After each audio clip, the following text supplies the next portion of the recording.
छत्तीसगढ़ सरकार का 5वां और अंतिम बजट पेश कर दिया गया है और इस बजट के संबंध में अब प्रतिक्रियाएं भी आना शुरू हो गई हैं। कई प्रकार की प्रतिक्रियाएं इस बजट पर आ रही हैं। सबसे ज़्यादा जो प्रतिक्रिया है अनियमित कर्मचारियों की है, क्योंकि इस बजट से अनियमित संविदा, दैनिक वेतनभोगी कर्मचारी और भी कई प्रकार के जो कर्मचारी हैं जो अनियमित के तौर पर विभागों में अपनी सेवाएं दे रहे हैं, उनको इस बजट से काफ़ी उम्मीद थी। जैसा कि बजट पेश होने से पहले कांग्रेस के द्वारा प्रचारित किया जा रहा था कि यह बजट भरोसे का बजट है, सभी की उम्मीदों को ध्यान में रख के यह बजट बनाया गया है, ज़मीन से जुड़ा हुआ बजट है, आसमान में बात नहीं हो रही है, ज़मीन पर बात होगी और सभी वर्गों को ध्यान में रखकर यह बजट बनाया गया है, ऐसा कांग्रेस के द्वारा प्रचार किया जा रहा था। लेकिन हकीकत से यह बजट कोसों दूर है। सबसे पहले जो प्रतिक्रिया आई है बीजेपी के प्रदेश अध्यक्ष की प्रतिक्रिया इसमें आई है। सुनिए उनके द्वारा क्या प्रतिक्रिया दी गई है इस बजट पर। आज राज्य की कांग्रेस सरकार का बजट विधानसभा में पेश हुआ है। मुख्यमंत्री और वित्त मंत्री भूपेश बघेल जी ने यह बजट प्रस्तुत किया है और जिस प्रकार से बजट प्रस्तुत करने से पहले सरकार ने प्रसारित किया कि भरोसे का बजट आने वाला है, भरोसे का बजट, तो ये सरकार ने मान लिया है कि राज्य की जनता को इस सरकार पर भरोसा नहीं है। ये बताता है कि ये भरोसे का नहीं, वादा खिलाफी करने वाला, वादा तोड़ने वाला बजट है। ये जब बजट आया तो बजट से बहुत स्पष्ट है कि एक बार फिर जैसे 4.5 साल राज्य के हर वर्ग को धोखा देने का काम इस सरकार ने किया है, फिर से इस बजट में इन वर्गों को, सभी वर्गों को धोखा देने का काम किया है। न तो इस बजट में शराबबंदी के लिए कोई प्रावधान दिखता है, महिला स्व सहायता समूह के कर्जे माफ करने का कोई प्रावधान नहीं है, राज्य के संविदा और दैनिक वेतनभोगी कर्मचारियों के वादे को पूरा करने का कोई प्रावधान इस बजट में नहीं है, 200 फूड प्रोसेसिंग यूनिट बनाने का जो वादा है उसका भी कोई प्रावधान इस बजट में नहीं दिखता है। और इसलिए इस बार फिर राज्य की कांग्रेस सरकार ने हर वर्ग को ठगने का काम, धोखा देने का काम इस बजट के माध्यम से किया है और ये निराशाजनक बजट है। ये इस बजट में कोई विजन नहीं है सरकार का, न गांव के विकास के लिए कोई प्रावधान है, न शहरों के विकास के लिए कोई प्रावधान है। ये दिशाहीन बजट है, निराशाजनक बजट है और राज्य की जनता को एक बार फिर इस बजट के माध्यम से कांग्रेस की सरकार ने धोखा दिया है। और आज ये प्रमाणित हो गया कि कांग्रेस पार्टी दुनिया की सबसे झूठ बोलने वाली पार्टी है, ये इस बजट से प्रमाणित हो गया। भारतीय जनता पार्टी के द्वारा इस बजट को प्रदेश की जनता को ठगने वाला बजट बताया गया है।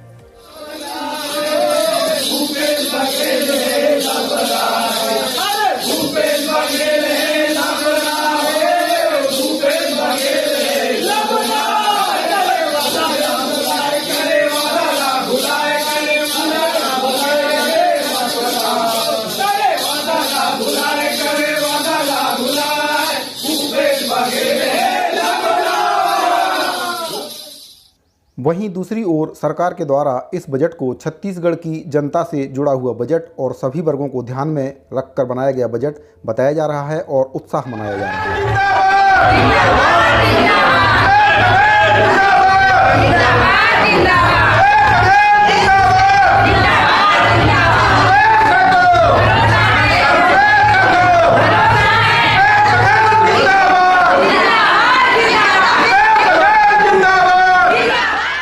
वहीं दूसरी ओर भारतीय जनता पार्टी के द्वारा दिवंगत शिक्षक पंचायत नगरीय निकाय के आश्रितों का इस बजट में मांग पूरी न करने, उनको अनुकंपा नियुक्ति न देने के संबंध में आरोप लगाया गया है।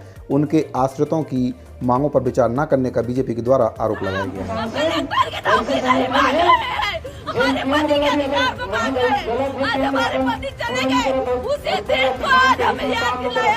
आज हमारे बेटे खत्म हुआ, पापा उस दिन को याद दिलाए। अरे एक छोटा बेटा है, उसके लिए ना जितने भाई बहन, उसके लिए ये बाल बलिदान दे दूंगी। मेरे पूरे परिवार को मैं खो डाली हूँ। वो सेब सबको बताई हूँ, उसके पापा जाते हो जाते पूरा सब चीज को बताई, उसके बावजूद भी मेरी पूरा बहनों को आज उसे दिखाई नहीं दे रहा है। वोट के दिन में उसे आंसू था, आज उसे आंसू पड़ा गए। सरकार से एक पूछती हूँ, सिवरी नारायण में मेरे जितने बहने के लिए वादा किया था। 20 अक्टूबर से आज तक बैठे 138 दिन हो गए।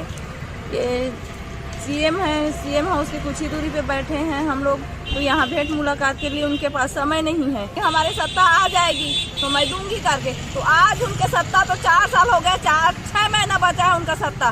कब देंगे हमको अनुकंपा निकती? और हम यहाँ के छत्तीसगढ़ के नहीं है, कोई बाहर से आए तो उनके लिए गुलाब बीजेगा, 20 टन गुलाब बीज जाएगा। और छत्तीसगढ़ के बहू बेटी के लिए कुछ नहीं दिखाई देता। आँख रहते तो देखते हैं और कान रहते तो सुनते हो। ऐसे भाई होता है क्या? मैं उससे सवाल करती हूँ सीएम से कि आज ऐसे भाई होता है क्या? अपने बहन को वादा करके आज सिर को मुंडवा दिए। अभी तो मैं एक जने मुंडन कराई हूँ, ये बाल देख रहे हैं मेरे बहने का, ये बाल मैं अपने बाल को संभाल के रखी हूँ। और इस बाल को अगर बजट में नहीं हुआ तो मैं मेरे जितने बहने हैं सभी मुंडन कराएंगे और सीएम हाउस में जाके मैं सीएम को माला पहनाऊंगी। दाऊ जी, विधवा बहनों के क्रंदन को तो कम से कम सुनिए। वे लोग कह रहे हैं कि आप लोगों ने कहा था कि सरकार बनने के बाद उन लोगों को अनुकंपा नियुक्ति दे दी जाए।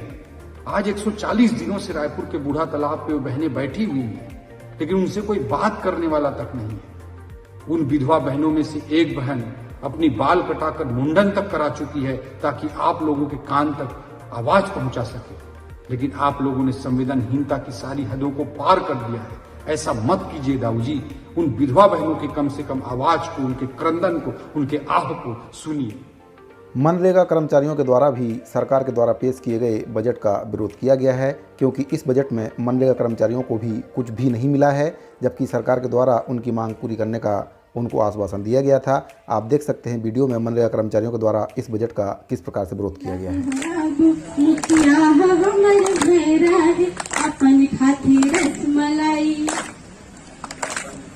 अपन खाती रसमलाई हमर मुँह भोज पैरा है, जाने तोरी धानी कस बैला हमने संते रात हन, धानी कस बैला हमने संते रात हन। हाय रे विधाता न मरत न मोटात हन, हाय रे विधाता न मरत न मोटात हन। जोर जुल्म के तकरार अभी बाकी है, हक के लड़ाई यार पार अभी बाकी है।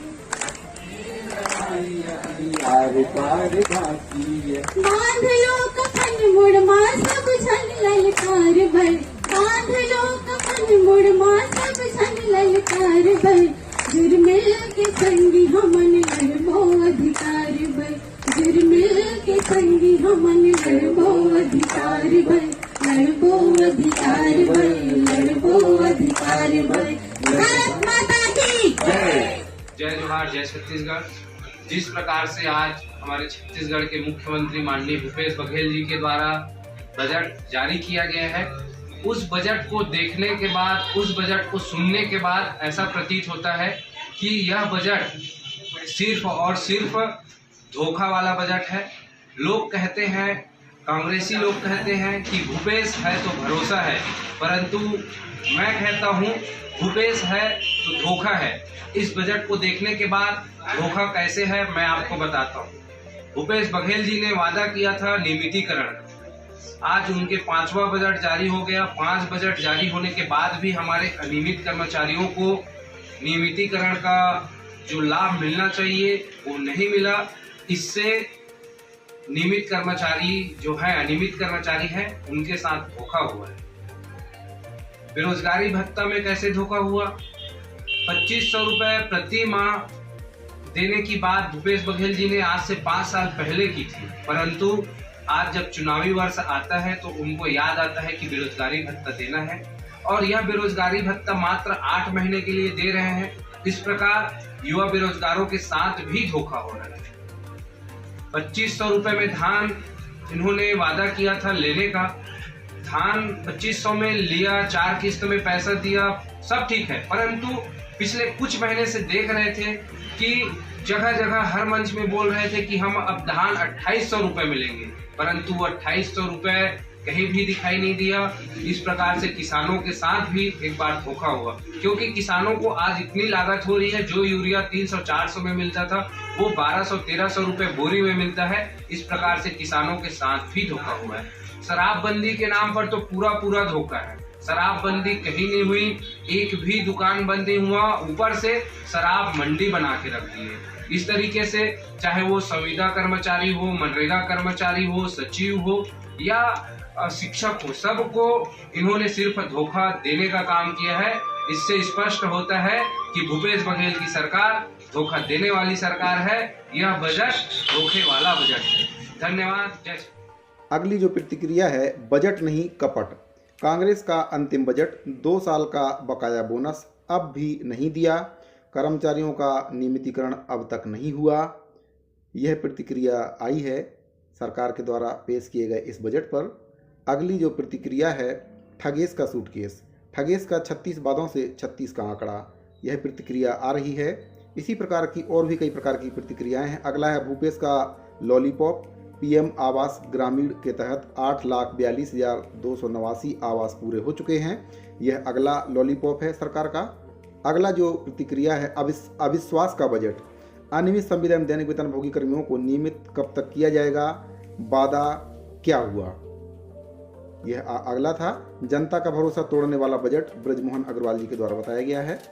अगला जो अपडेट है, बजट छत्तीसगढ़ मस्त लवारी फेर एदारी। तो इसी प्रकार की प्रतिक्रियाएं लगातार सरकार के बजट पर आ रही हैं, क्योंकि सरकार ने हर वर्ग से वादा किया था, वादा किसी का भी पूरा नहीं किया। कांग्रेस की सरकार बनी, आउटसोर्सिंग बंद नहीं हुआ, शोषित भरोसे का बजट 2023, यह प्रतिक्रिया आ रही है। इसी प्रकार की और भी कई प्रतिक्रियाएं आ रही हैं लगातार सरकार के द्वारा इस बजट पर। जन घोषणा पत्र 2018 का बिंदु क्रमांक 11 एवं 30 में किया गया वादा सरकार के द्वारा पूरा नहीं किया गया है, ये अगली प्रतिक्रिया है। इसी प्रकार से छत्तीसगढ़ सरकार के द्वारा कई प्रकार के लोक लुभावने वादे छत्तीसगढ़ की जनता से और छत्तीसगढ़ में कार्यरत अनियमित संविदा दैनिक वेतनभोगी कर्मचारी और हर वर्ग के कर्मचारियों से वादा किया था, घोषणा पत्र में भी शामिल किया था। उसी घोषणा पत्र के वजह से कांग्रेस पार्टी की सरकार 15 साल बाद छत्तीसगढ़ में सरकार बनी थी। सरकार को चाहिए था कि अच्छा काम करे, खर्चे कम करे, खर्चों पर लगाम लगाए, फिजूल खर्ची ना करे, जनता की उम्मीदों पर खरा उतरे, बजट में अच्छे से अच्छा करने की कोशिश करे। लेकिन बजट में कुछ नहीं किया। घोषणाएं बहुत सारी की, घोषणा पत्र में वादे बहुत सारे किए, लेकिन वादों पर अमल एक पर भी नहीं किया। खास तौर से अनियमित संविदा दैनिक वेतनभोगी कर्मचारियों से किए गए वादे पर तो बिल्कुल भी अमल सरकार के द्वारा नहीं किया गया है। घोषणा पत्र की बदौलत ही सरकार जीती थी, लेकिन उसी घोषणा पत्र को सरकार ने कोने में रख दिया है। तो सरकार को चाहिए कि जो घोषणा पत्र में वादा किया था उस पर अमल करे। अनियमित कर्मचारियों में काफ़ी आक्रोश है। इसी आक्रोश को ध्यान में रखते हुए छत्तीसगढ़ संयुक्त अनियमित कर्मचारी मोर्चा के द्वारा 12 मार्च को एक सभा का आयोजन किया जा रहा है। इसमें समस्त अनियमित कर्मचारियों से अपील की गई है कि अपने हक के लिए, अपने अधिकार के लिए, अपने बच्चों के भविष्य के लिए उस सभा में जरूर जाएं और जो कर्मचारी संगठन है उनकी बात को सुने, आगामी रणनीति बनाएं, क्योंकि इस सरकार से नियमितीकरण लेना बहुत ही कठिन है। क्योंकि सरकार जब नहीं बनी रहती हैं तब सरकार बहुत लोक लुभावने वादे करते हैं, लेकिन जैसे ही सरकार में आते हैं उनकी जो कार्यशैली है पूरी तरह से बदल जाती है। अपने आप को सर्वे सर्वा पार्टियां समझने लगती हैं। लेकिन पार्टियों को ये नहीं भूलना चाहिए कि जो जनता 5 साल तक चुप रहती है वह चुनाव के समय अपने मताधिकार का उपयोग करके सत्ता से हटा भी देती है। इसीलिए जो वादे घोषणा पत्र में किए थे उससे हटकर जो सरकार काम कर रही है, सरकार को चाहिए कि घोषणा पत्र को एक बार अवलोकन करे, क्या उनके द्वारा वादे किए गए थे, जो वादे किए गए थे उन पर अमल करे। अनियमित संविदा दैनिक वेतनभोगी कर्मचारियों से जो वादा किया गया था वो अमल करे, क्योंकि कर्मचारी ही हैं जो सरकार की योजनाओं को जन जन तक पहुंचाते हैं। और जब जन जन तक योजनाएं पहुंचती हैं तो सरकार भी अपने आप को साबित कर पाती है कि सरकार के द्वारा जो योजनाएं चलाई जा रही हैं वह आम जन तक पहुंच रही हैं। लेकिन सरकार के द्वारा उन्हीं कर्मचारियों की अनदेखी की जा रही है जो सरकार की योजनाओं को आम जनता तक पहुंचाते हैं। तो सरकार को चाहिए कि जो वादा किया है वादा तो निभाना पड़ेगा, और अगर वादा नहीं निभाते हैं तो फिर चुनाव में इसका परिणाम भी सरकार को भुगतना पड़ सकता है, क्योंकि ये पब्लिक है, ये सब जानती है। अगर आप पब्लिक को बेवकूफ़ समझते हैं तो ये सबसे बड़ी गलतफहमी होगी, क्योंकि जनता बोलती नहीं है, लेकिन जब बोलती है तो अच्छे अच्छों के सिंहासन हिल जाते हैं, चाहे वह किसी भी पार्टी की सरकार हो, चाहे वह बीजेपी हो, चाहे वह कांग्रेस हो।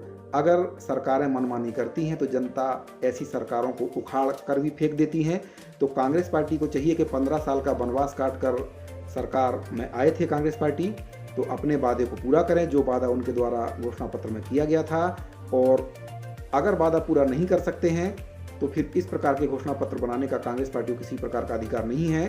प्रदेश की जनता से सरकार को इस तरह के झूठे वादे नहीं करना चाहिए, क्योंकि प्रदेश की भोली भाली जनता ने इन वादों पर विश्वास किया था और कांग्रेस पार्टी को वोट दिया था। अपना अमूल्य वोट देकर भारी बहुमत से कांग्रेस पार्टी की सरकार बनाई थी, लेकिन सरकार ने आम जनता के साथ साथ छत्तीसगढ़ के अनियमित संविदा एवं दैनिक वेतनभोगी कर्मचारियों को, जो बहुत ही मुश्किल से अपना जीवन यापन कर पा रहे हैं, बहुत ही कम वेतन उनको दिया जाता है।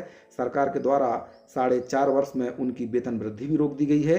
तो सरकार को चाहिए कि अपने वादे को पूरा करे, जो वादा सरकार ने अनियमित कर्मचारियों के साथ किया था घोषणा पत्र में, वचन पत्र में, उसको निभाएं।